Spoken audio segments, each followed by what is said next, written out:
We are in our Piano Adventures performance book primer level, and we are playing Wind in the Trees.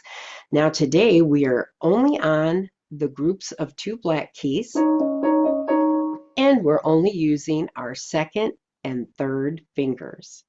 Now when we play, the left hand starts us out and it plays all of its notes separately, and the right hand plays its notes together. And the song sounds like this. And we're going to start off soft. And on the second line where it says gust of wind blows and spins, we're going to play that loud. And then we're going to end softly because the leaves are falling to the ground.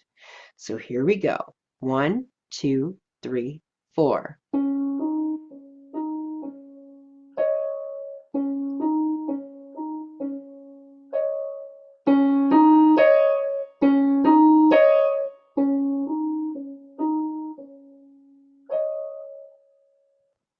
Now let's add our counts. Today we have beets and melons.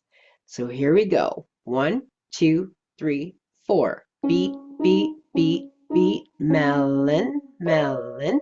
Beet, beet, beet, beet, melon, melon. Beet, beet, melon. Beet, beet, melon. Beet, beet, beet, beet, melon, melon.